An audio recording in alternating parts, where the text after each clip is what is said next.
your host today. Today we have a returning guest and another special guest here with us. We've got Venessa and we've got Assia here from 369 Collective, and they're going to be talking about direct data-driven marketing. So we're going to get into the nuts and bolts. This is going to be a really interesting session, and I'm going to hand it over to these folks here in just a second. Just as a reminder, if you're new, we've had lots of new registrants recently. You can ask your questions to these experts by using the comment section, the Q&A section, or the chat function, depending on what platform you are streaming from. Do get your questions answered by these guys, or engage with us and let us know what you're looking for by using these functions throughout the session. I'll be checking them.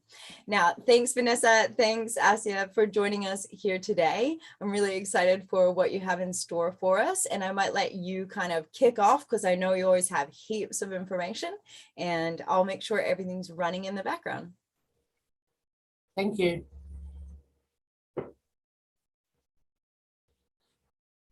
So today we're having a special guest introduced, Assia. She owns a business called Who Is Where. It was established quite some time ago, which is a specialist B2B data business, and they regularly update their data, and Assia will tell you a bit more about that. I originally met Assia when I worked with, did some contract work with Action HQ, who do mail processing and also direct mail. So instead of a campaign, for instance, like an email campaign, they would actually have a physical document or a physical booklet or a box, like a direct marketing piece, and they would send that to highly targeted. Say, for instance, you wanted to target all female marketing managers in Auckland. We would go to Assia, Action HQ would go to Assia and say, this is the data that we want. You can even break it down into the size of the businesses, the industry, all that kind of thing. And I took over a campaign, it was called the Flower Delight campaign. And just by cleaning the data and making it more accurate and segmented, we managed to grow the conversion rate from 4% to 46%. So, you know, accurate targeted data can make a very big difference, particularly in the B2B sector. B2C, not so much due to the Privacy Act, because we can't really, no one should be selling that kind of data. But B2B can be accessed by phoning, by emailing, by research, by walking the streets, there's lots of different methods that Assia uses, and she'll talk about that. But listen carefully, she has a lot of wisdom in this area. And a lot of knowledge, and I encourage you to ask questions. I hand over to you, Assia. Thank you. Thank you. First of all, I'm really excited to be here on Digital Boost, joining everyone who is interested to grow their understanding of digital world. So I'm going to share my screen. Hope everyone can see the presentation. Now, I was thinking a lot about, yeah. I'll just jump in. Do you want to make it in presenter view, or are you happy to have it in this view? So it's currently, we can see all the upcoming slides. It doesn't worry me, but it's up to you if you. I'm just to be really safe, so I'll leave it like that to make sure that it is taken. Yeah, is it okay? Sounds good. Yeah, it's totally fine. So hopefully everyone will focus on the current slide. Yeah. So I was following Digital Boost for quite some time, and I know that there are a variety of interesting presentations. And I think this is like a really fantastic initiative to help people understand what digital world is. Now, while I'm going to talk about data, I also would like to introduce some ideas how online and offline relate to each other, because as much as we're all gearing towards more digital everything, there are some interesting insights which I find out a lot of people from companies of any size actually kind of miss. People are either very focused on digital or on non-digital, and they do not see how they merge together. So today will be a session which hopefully will have different aha moments for different people, because I respect that those who view this presentation have different background, different understanding, and different marketing goals for your companies. So let's get started. So cut through the direct data-driven marketing and cut through the digital clutter. I will just take one moment to reintroduce myself, because yes, I'm from the company which owns New Zealand's largest business database, Who Is Where, and I'll talk about this a little bit in a moment. But also in the year 2020, after about 15 years that we were delivering good data for different companies, including other marketing agencies, we decided to step up with the concept of Smarketing Lab, profitable business-to-business solutions for growth. So we specialize in business to business. Our database is a database of businesses, but we also always tell people that even though our database is about business, it is also about people, because it's people who drive businesses. It's business owners who are human beings as well. And we actually had a number of very successful business to consumer campaigns with the use of our data. For those companies who recognize that business owners and senior managers, which we've got in our database, they're human beings and they fit into particular demographics. And so if your products or service is like that, then this could be, our data could be also good for business to consumer. So in the year 2020, in the middle of lockdown, after the first lockdown, it was actually quite interesting because we were planning to launch something very different. But when lockdown happened, we sort of reviewed everything we were doing before. We quickly recognized that the rules of engagement and the rules of marketing are rapidly changing. So this is when we devised the concept of 4 R's, business to business growth framework. And you can see this here in this Smarketing Lab bag. So we talk about, we believe that for business to business, an ultimate foundation of any strategy comes with these 4 R's: right audience, relevant content, repetitive connections, and relentless follow-up. So today we're here to talk mainly about the right audience, about data. But we also believe that it is data by itself. When you come to us and invest in a business list, realistically, this is just the first step of many between the list of good, accurate contacts to you getting some result. And of course, the desired result is always sale. So that is why we talk about us as a company as one system, one company, from strategy to implementation. And we believe that we are set to disrupt the traditional approach to business sales and marketing for better results and business growth. Now, one may ask, because every time I say this, I'm thinking, do people know what is traditional approach to business sales and marketing? Basically, the traditional approach comes in 2 forms. One, only do business to business sales or only to do marketing. And the other approach is to have sales and marketing operating in total silos. So for slightly larger companies, they may have a marketing department, which is living their own life. And then there are salespeople who are just kind of, following their own path. So we're aspiring to bring this together through the understanding of what is really important. And data is the first and foundational step of it. So let me share with you what are we going to discuss today. We're going to talk about current landscape in relation to data, sales and marketing in general. We're also going to talk about sales and marketing trends, because we've been through lockdowns for almost 2 years now, and there are some massive changes. I think that a lot of people notice some changes, but there is not much study or research or conversation about what truly has changed. And in a very short, simple way, I would like to share with you what are the sales and marketing trends which we can see on the marketplace. Then I would like to discuss why online can't thrive without offline. In other words, why digital can't thrive on its own, despite of how powerful it is. Yep.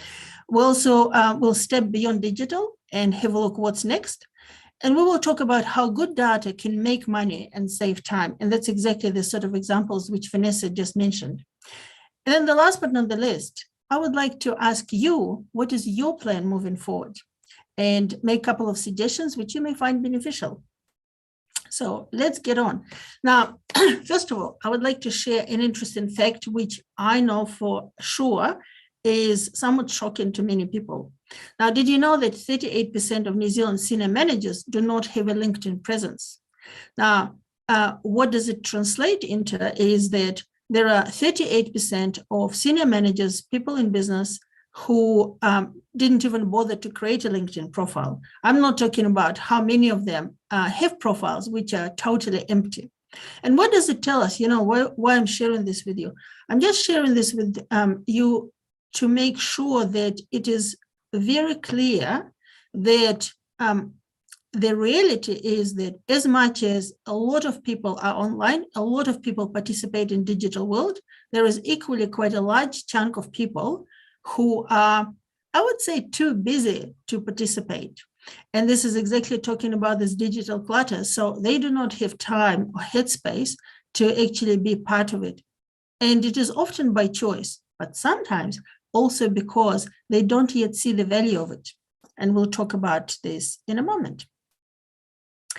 So let's talk about current landscape.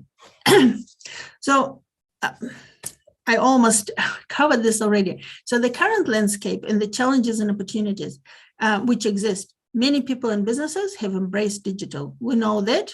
That's fantastic. That's what partly what Digital Boost is supporting, to make sure that more people and businesses embrace digital with knowledge and understanding.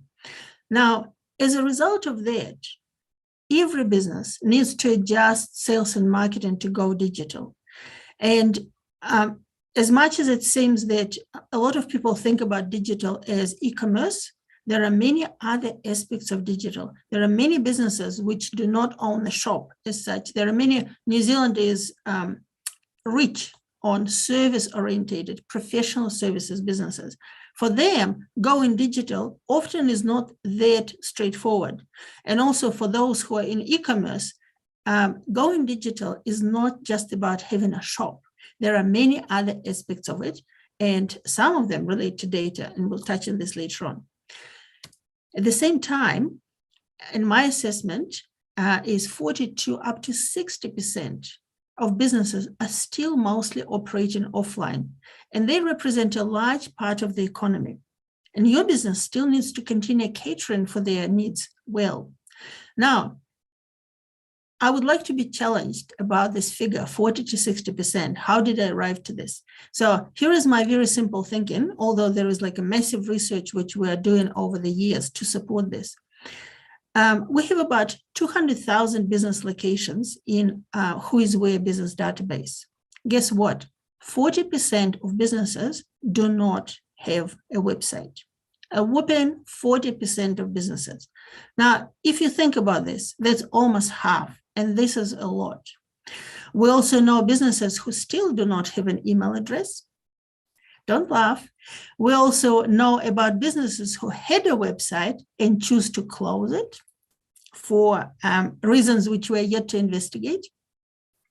And of course, we have a lot of businesses who've got a website which is not as well functioning. There are websites which have been created 10, 20, 40 years, 20 or 30 years ago.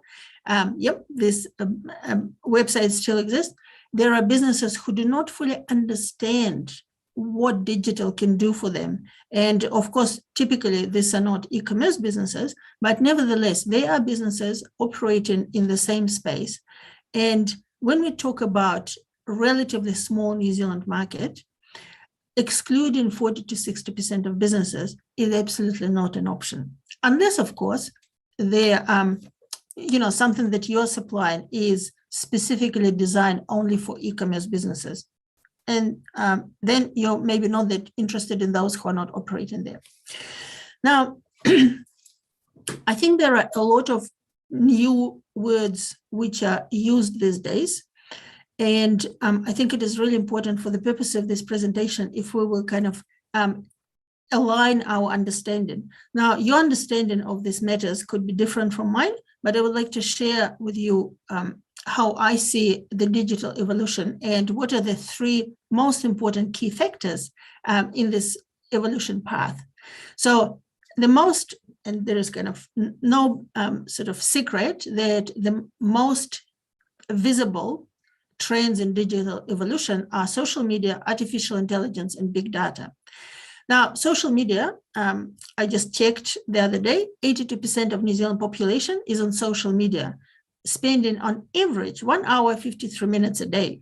Now, if you're the sort of person who would say, wow, 1 hour, 53 minutes, where they get this time, you're not alone.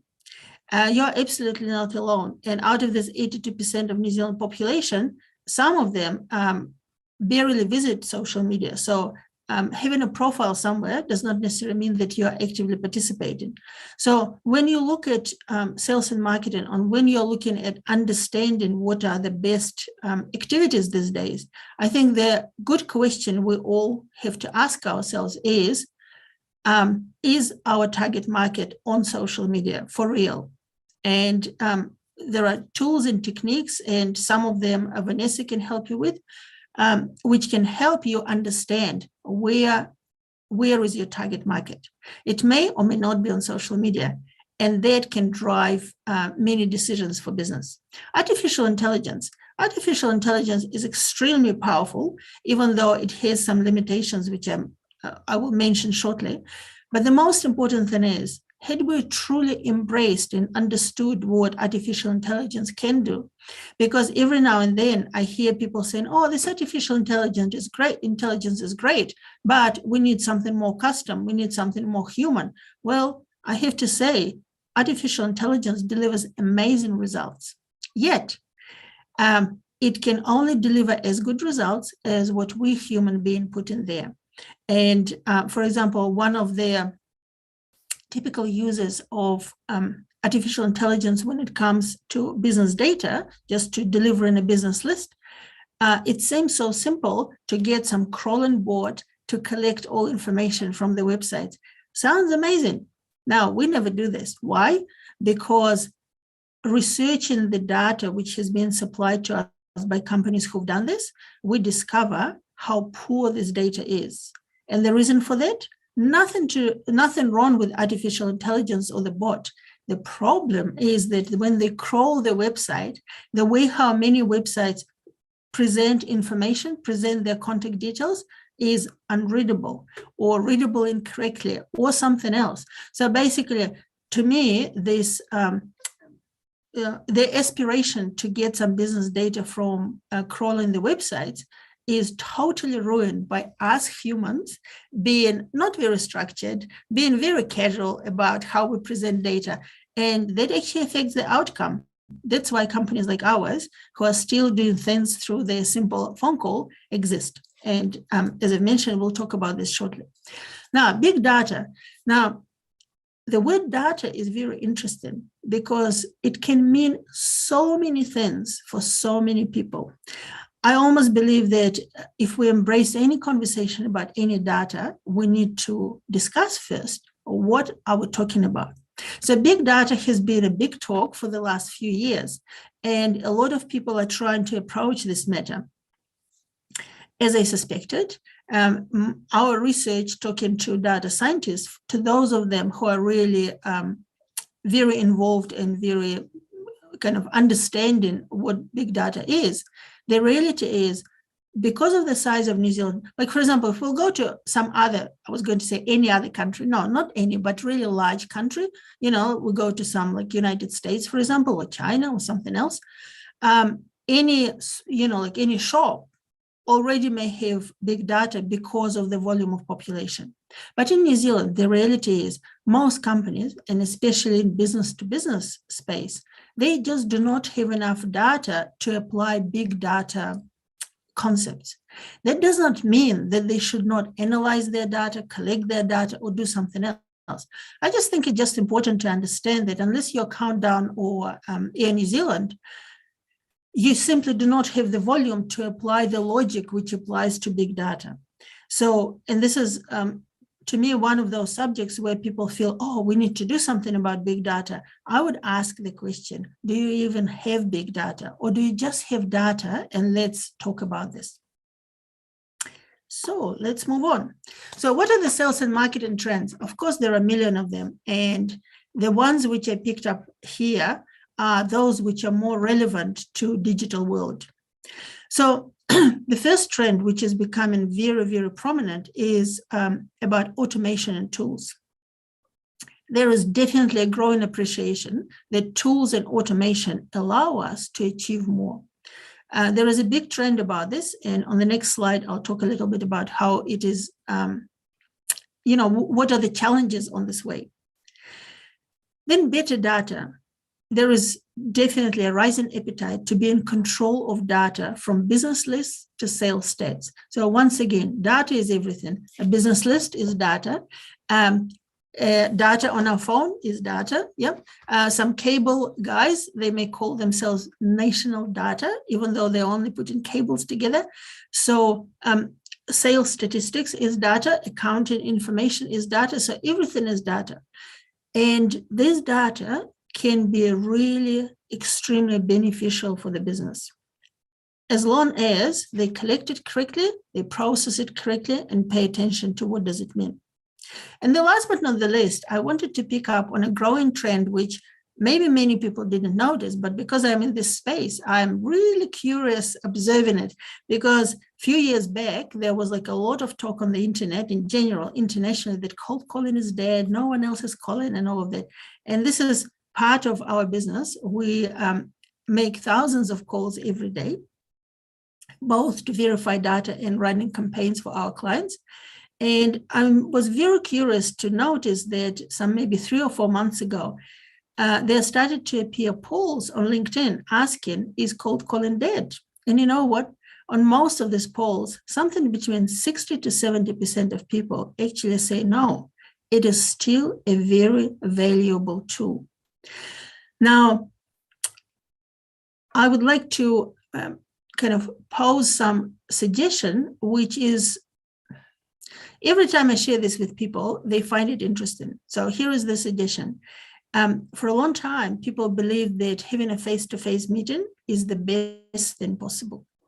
Now, when we discovered ourselves in the situation where this may be not possible, and we do more of online video conferencing, all of a sudden, a phone call from a real human being and the ability to have a human conversation is becoming more and more popular, because people are getting, as much as automation is very beneficial, people are also getting a little bit stuck and sick from talking to robots, from talking to someone who can only respond to particular questions, from talking to people who are not knowledgeable enough. So I believe that there are many different aspects why cold calling is on the rise. Now, how does cold calling relate to data? I have to say that if you will pull out a list from a random list, you may discover that between 30 to 60% of phone numbers can be disconnected. This is the fast-paced environment we live in.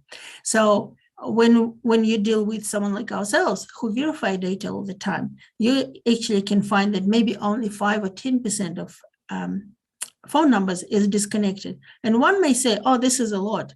Well, we know that within 24 hours, 2% of phone numbers get disconnected.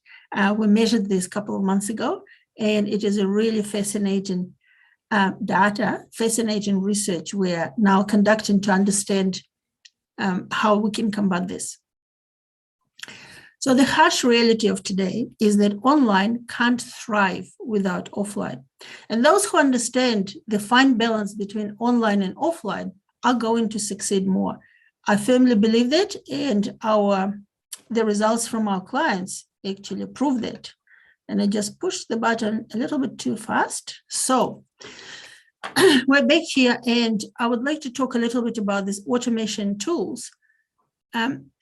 Why kind of to prove this, that the success online, the digital success, is so much dependent on the offline situation.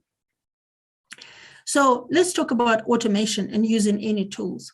Now, you can't automate the process if the process does not exist, can you? So automation and use of any tools, whether it is CRM, email marketing tool, or anything else, is virtually not possible if there is no solid foundation and understanding of what it needs to be done. And this understanding and this process have to happen offline. So, for example, when we look at data, as I mentioned already, when you get a list from us, this is just information. valuable information, accurate information, targeted information. There are very specific businesses which are selected for your campaign. This could be companies which are extremely likely to be interested in your products and services. But what do you do with this? So you need to understand what can happen and how you can use this data. So for example, you can take all this data and put it on email marketing tool, push the button and send a cold email. Now, this is absolutely not what we recommend to do. Why? And I think this is well relates to the story which Venessa shared with us, because when you do this, you send emails, yes, to the business, but is it going to the right person in the business? We often have emails which go to a business owner. Is the business owner the right person in the business? Maybe, maybe not. So by carefully working with data, making possibly phone calls to find out who is the right person, is this company in the need? There is a possibility to increase the results of your online activity, sending direct emails from 4 to 46%. For example, just exactly like what Venessa mentioned, because I know that's exactly what they've done. They took a well-defined list, worked on it, reached out to these companies, found out the best person for their offer, and then sent not so cold email because they already knew who these people are. And these people were anticipating their email. Now, when we talk about better data, again, I gave you the example of how scraping the net, maybe not necessarily beneficial, but also I would suggest that when you're using data which is poorly maintained, not organized, when people do not follow some data entry, simple data entry rules, the net effect online could be devastating. And I'd like to show you one example, which makes a lot of sense in this context. I would like to ask you, if you are given the address, State Highway, Paraparaumu, where would you go? How can your car navigation device bring you to State Highway Paraparaumu when State Highway in Paraparaumu is about maybe 7 or 10 Ks? Where can you go? Now, from the common sense, that seems to be even impossible to have. It seems that why would anyone have this address? I can tell you who has this address, State Highway 1. McDonald's Paraparaumu has this address. So if you want to get to McDonald's Paraparaumu, your navigation device will never bring you there, and you have to drive for 7 or 10 Ks to spot it on the street. Fortunately, McDonald's is easy to spot. But what if your business is not that visible? And to me, this is the example how even the largest companies, which absolutely care about their reputation, we're not discussing the quality of food here, how they get it. Well, it's not getting wrong. It's being unsupportive. This is how some human being who didn't bother to identify even the street number of this particular establishment, how that is confusing the digital world. And when you have a variety of addresses which are so unclear, there are many things you can't do. And one may say, oh, but this is a small percentage. Well, the small percentage causes the trouble.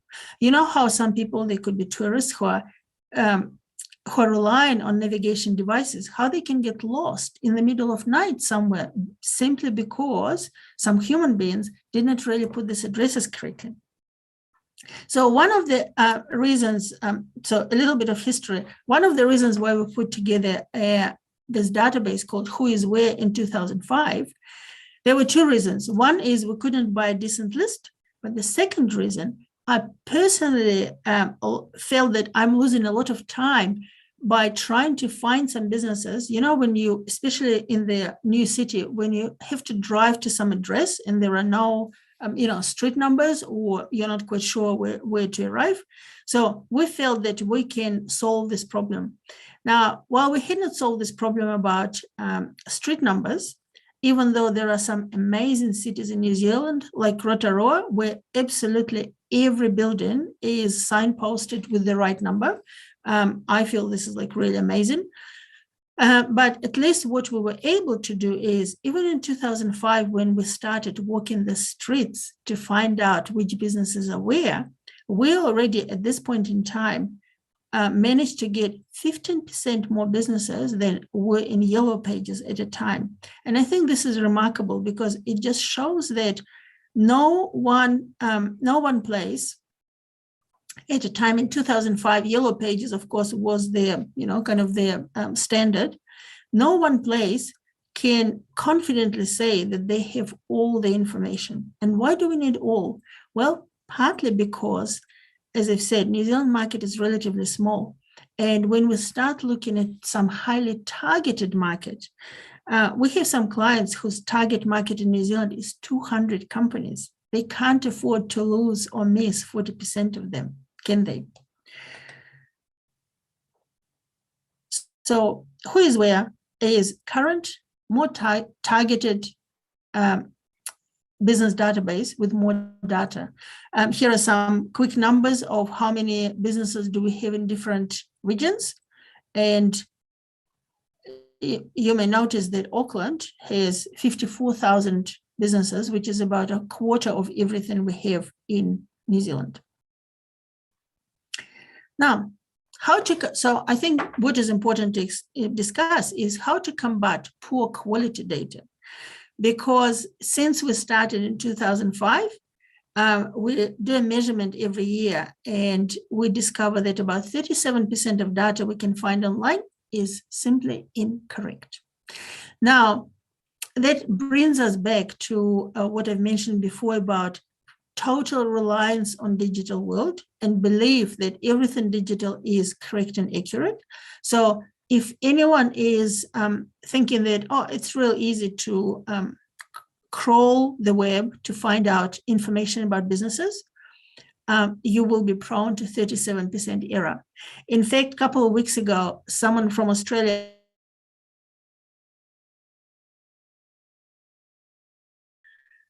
we just sent when we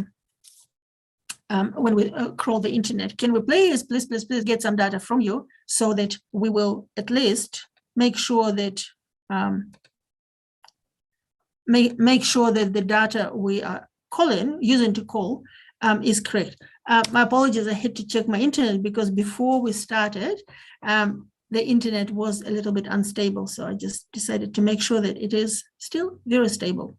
So how do we combat poor quality data? We have a 3-step data verification process.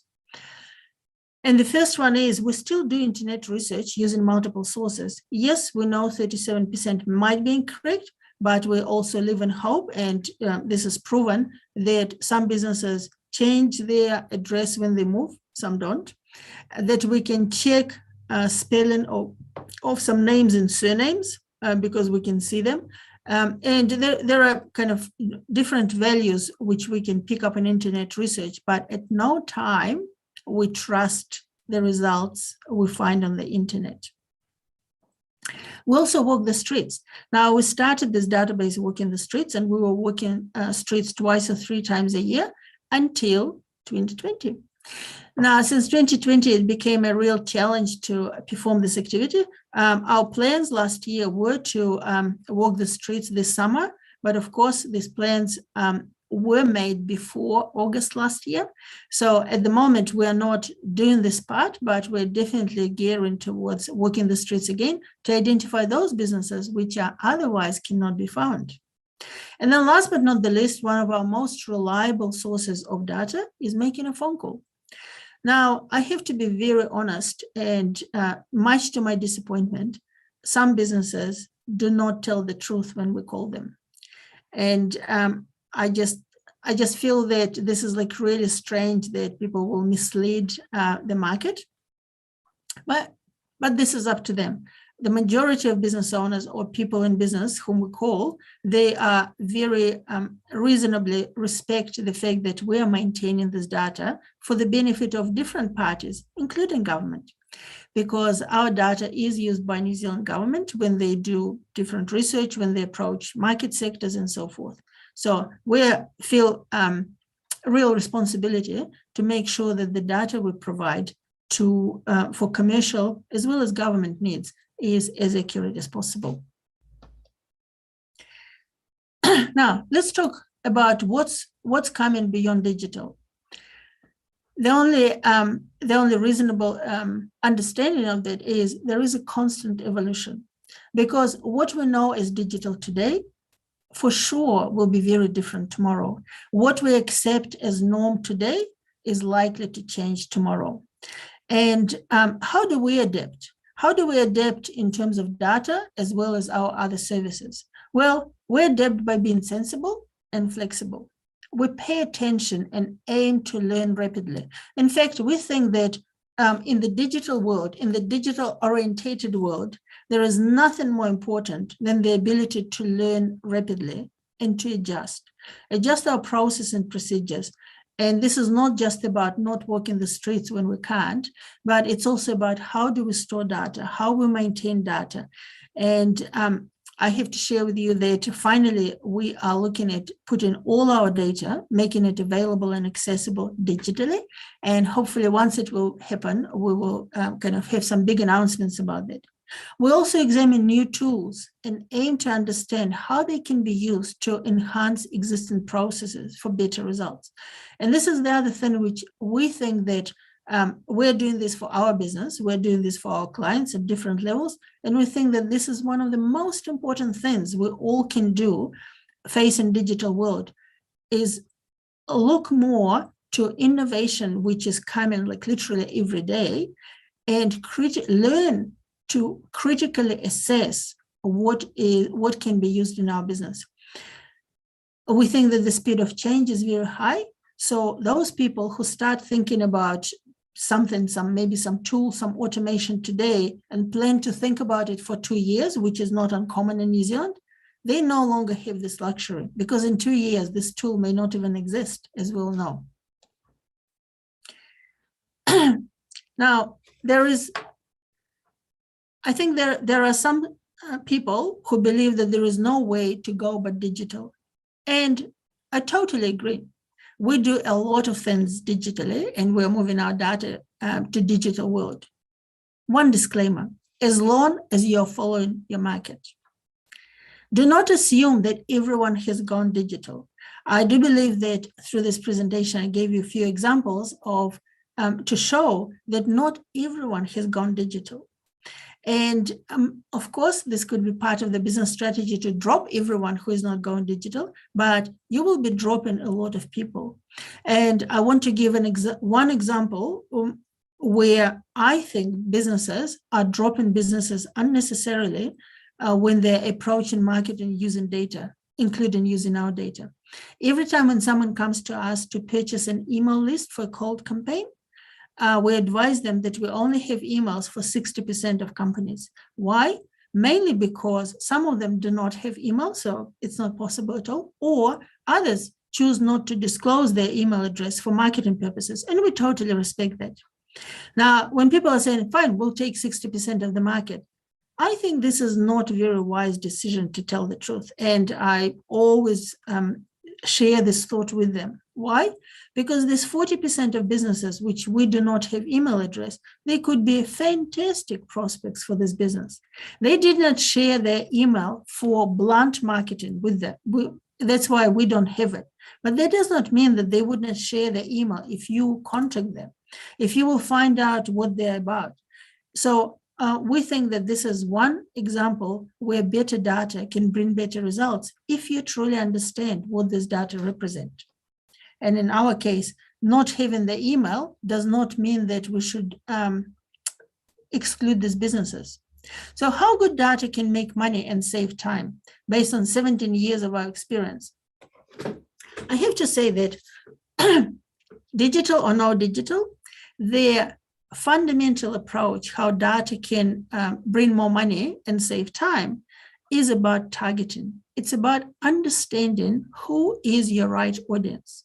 And as I've said, it's all the same, whether you're going digital, where you're doing any form of Facebook or LinkedIn advertising, whether you're communicating on your website, or whether you're sending direct mail, or maybe like an amazing morning tea to some larger companies trying to attract their attention.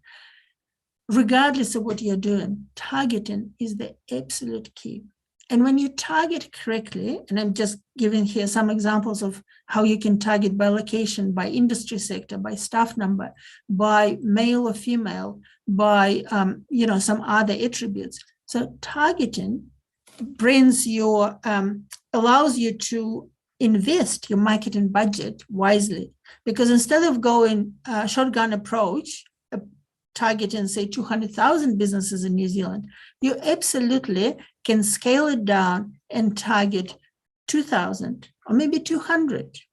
But these companies will be the right companies for you. Now, if at any point in time you would like to have a conversation about who is the right target market for you, we consult about this at no extra cost. You're always welcome to reach out to us. You can visit whoiswhere.co.nz website and submit an inquiry. We're very happy to help you identify the size of your target market. Because guess what? When you know that the size of your target market is 200, 2,000, or maybe 22,000, it becomes so much easier to apply this data as the foundation of your sales projections, of your financial projections. And when you're doing some business planning or like understanding of something, this is also very valuable. Now, even though our data is just New Zealand, we have a lot of experience how to make similar assessments for any other country. And we find that a lot of our approaches work for business to consumer as well. So if you are starting the business or launching a new product or service, we welcome your inquiries to help you understand who are your right audience. Because seriously, if you don't understand whom you are targeting, you're in trouble. Let's call it that. Now, when you target right, we suggest that you ask hard questions to gain utmost clarity. And that's what we do if you approach us. And assess if digital targeting is even possible. Oftentimes it is, but sometimes it's not.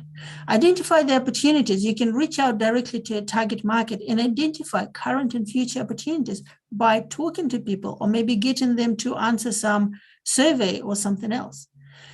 And then as a result of staying in touch with your target market, you will find that you will find yourself more and more often being at the right place at the right time. Because you never know when your services or products are required. But staying in touch with your target audience is the ultimate way to find yourself at the right place at the right time when this time happens. Now, we are rapidly coming to the end of this presentation, where I would like to ask you, what's your plan moving forward?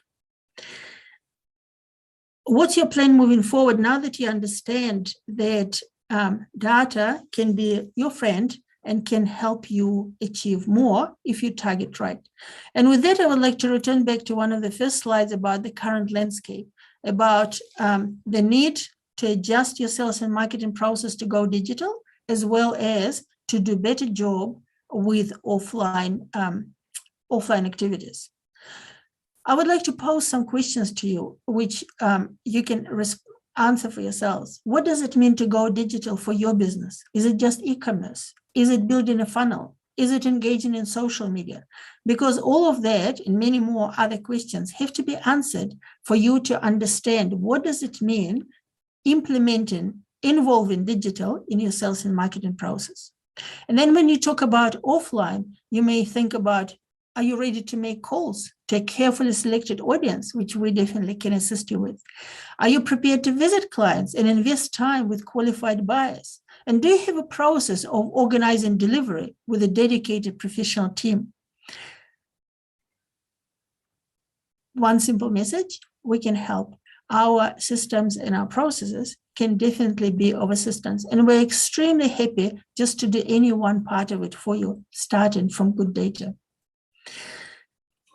I thought to finish up, I will share with you some of our core values: innovative thinking, creative solution finding, and collaborative mindset. So if you want to bring this to your conversations about sales and marketing, we'd love to do this for you. Here are just a few people from our team. And I have to say that all these values and these approaches are the foundation of 369 Collective, which Venessa, where Venessa gathered together different businesses from different aspects of sales and marketing, so that together we can help you to excel in sales and marketing in 2022 and beyond. Thank you for your time. It was such a fantastic session. I actually took some time while I was here and I just messaged a person on our team who's particularly interested in data-driven marketing because she's, you know, that's like her hot button. I said, you've got to just tune in right now and start listening. So she's probably on one of the channels. A lot of our folks actually have been tuning in via Facebook and LinkedIn and some of our social media. So I've just dropped in the chat there if they have any feedback or questions to pop them in there in those sections so we can hear from them and their thoughts. Everyone's been hanging on for the full session. So it has been, honestly, I could listen to you chat, like talk all day about this stuff. It's obvious that you could talk about it underwater with the amount of knowledge that you have. And it's been very inspiring in the sense that it has linked in as well with some of the chats that we've been doing, which yesterday, I don't know if you're aware of, we actually did a chat about cold calling in New Zealand and how you could how cold calling is still relevant and some tips and tricks on how to do that, which tied into a previous session on how you would go about scripting that. So I love that you've backed that up as well, because that just affirms to me that we're all on the right track. We're all on the same page. So yeah, it looks like you guys have a stellar team put together. Vanessa, we haven't really heard from you. What are your, yeah, I'd love to hear something from you. I mean, you can purchase a list and mine that data yourself and do your own cold calling and stuff. But if you're not good at cold calling or you're not comfortable with cold calling, and a lot of people are not, I mean, I've been in sales and marketing 25 years and I don't like it much myself, right? Yeah. Mainly because I don't like being cold called, right? But, yeah. But you know, if that's what you train to do and that's what your job is every day, you're a lot better at it. You're a lot better at putting the person you're calling at ease.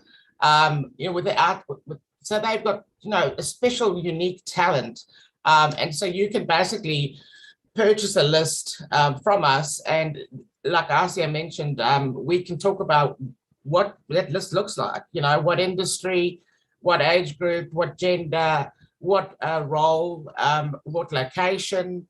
Size of the business. So there's a lot of different aspects to it. And, you know, an easy way to look, if you're an established business, is an easy way to look at that is to look at where, you know, your current clients, where do they sit, you know, and then sort of then try to mimic that in new data. And then the team, Assia's team, will actually assign a cold caller. They'll discuss a script that the cold caller will go through. The client signs off on that, and then they do the lead generation campaign, promoting whatever the business wants to promote, be it websites, be it SEO, be it whatever it is. And then they will then capture the results. In other words, who's the right person?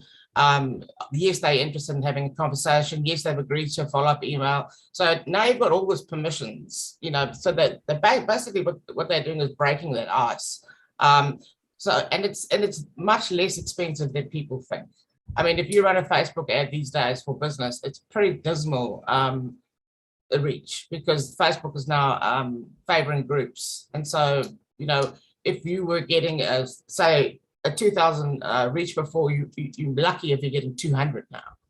Oh yeah, it's the platform has completely changed. It's no longer, you know, you have to really work hard to get that platform to work for you. And if your content isn't social, it gets pushed right out, So, I mean, I even belong to closed groups where I miss the majority of the, I miss most of their posts because they're not social. They're all about their business, see? So even though it's a closed group, Facebook can see, so, and it's interesting, and a lot of censorship going on and all kinds of things on. So, with this, it's real businesses, real people that you can talk to, you can even have a calendar, so share your calendar, and people can book it, they can book in appointments, book in Zoom calls.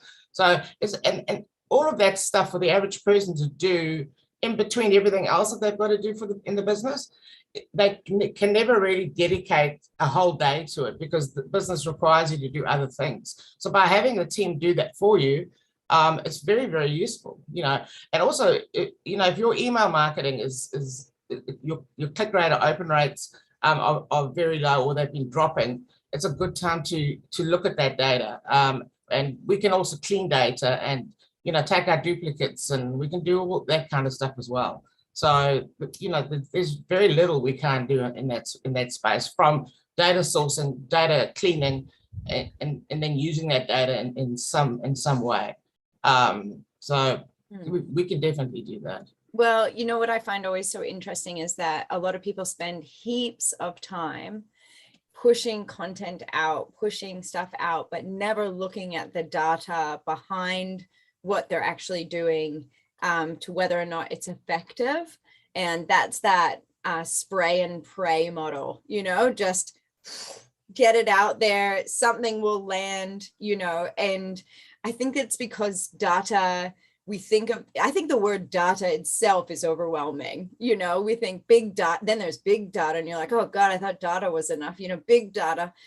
So I think that as small business owners, maybe you're really great at your craft, but you're like, data, that's very overwhelming. It's lovely to have folks like yourself here to support small businesses in how to navigate that, and maybe even learning how to do it, so you actually understand what you're talking about. But not looking at the data and just doing the la la la la la, doesn't help your business to grow. And you probably would be surprised at what your business is doing and what areas you could be tapping into that you are not, because you haven't looked at the data. So I thought this is a very important topic, and I'm going to be recommending it to all the folks, just impressing among people that this stuff is just so paramount if you want to be able to expand your business and stop wasting your time and energy on things that are not necessarily effective. And I think that it's sometimes this is the hard sell, getting people to look at sessions, that maybe aren't like social. Let's look at how to do a Facebook post, like that can be super popular, but without the stuff in the back, it's quite useless. There's a whole bunch of sayings. What is it, like education without action is useless or something like that, and action without education is dangerous, something like that. But yeah, so I want to thank you both for coming on. I'm just going to jump over because I can't actually look at the chats while I'm in here. Make sure that I'm not missing any questions. It looks like we're good to go on here, and I think everyone's just kind of digesting. I'm going to put this in my top list of sessions. This has been such an amazing session and so informative, and I always want to thank you, Venessa, because you link us in with some phenomenal experts that come on that you're involved with, and that just not only gives props to those folks, but to you as well, because you are really great at linking up with real professionals that are authorities in their area, and we appreciate that you shared those folks with us. So the other thing, and Mari, like when I do, I'm involved with the funding with the Auckland businesses, and 90% of the people that I talk to have not even looked at the Instagram insights, so they don't even know when is the most popular time to post. They're just posting randomly. And then when I show them that, and then they can see the breakdown of male to female, they can see the age, because that you're going to speak differently to a 60-year-old versus how you're going to speak to a 25-year-old. The message is completely different. But unless you look at the data, you won't know. And those people are just organically attracted to your page, interested in your page or your business or your content or whatever it is. So data everywhere matters. You know, it is boring as hell, honestly. But once you Real see, talk. you know, once you see it in action and what the correct data, you know, the highly targeted. I mean, you can basically go, I want to work with those 5 businesses in Auckland, right? And you could do a big campaign. In other words, you can send a beautiful direct marketing piece. You know, the one that I've mentioned earlier was you got a booklet that sort of aligned delighting somebody with a bunch of flowers into the same as marketing. So it was sort of comparing the two. They would then get a personal URL with their name. So they basically put it in. It says, hi, Anna Marie, please choose the flowers that you want. There were 3 bunches they could choose from. They redeem those. And once they redeemed, we then do the follow-up. And yeah, and I mean, 45% conversion rate is high. You know, it's almost unheard of, but it all started with accurate data and analyzing and researching that data and then using it in the most appropriate way. And part of that was calling, yes, you know, so because calling gives you so much more insights, you know, like Assia said, it might not be the right person. And it's wrong to assume that always the owner of the business is the right person. It's, you know, because often they're not over the marketing or not over the sales or they're not over whatever it is. So it's always important to ask. And people don't mind if you call up and say, hey, who's the right person? It's not pushy. It's, you know, it's just really getting information. I'll often say, look, we've got some products that might be really beneficial to your business. Who would be the right person to send it to? Oh, awesome, amazing. Can I grab their email? Most times it's fine. Yeah, you know? honestly, especially business to business, because I think they're doing that in their own industry. You know what I mean?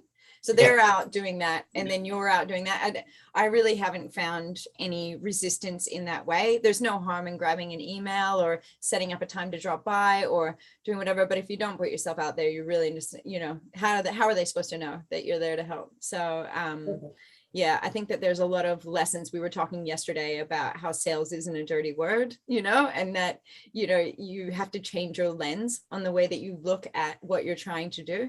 And once you change that perspective, and then you realize that you're not actually doing this because you're trying to take advantage of somebody, you're doing this because you actually have something of value that could assist them in what they're doing, then you can feel more comfortable within yourself. But a lot of it's all in our head when it comes to feeling it's that imposter syndrome. There's so much that goes into it in these kinds of situations when we're talking about, you know, interacting with folks and that vulnerability. And I guess in business, you just have to get over that, you know, because that's not how you get there, you know, or you get somebody else to do it for you that is over it, you know? Yeah, I mean, sometimes I'll just dedicate an hour and I'll just call. And after you've made the first 3 phone calls, they become real easy. It's that first one. It's like, oh, and then, you know, by the time you've hit your 3rd one, you sweet as, you know. And you can even what I do is I write a few keywords down on piece of paper, because, and then I just remind myself to, you know, talk around those particular things, and then the conversation just becomes natural after a while. Yeah, and like go in with like that, like your heart in the right space, you know, your intention in the right space. You're all right. You'll be all right.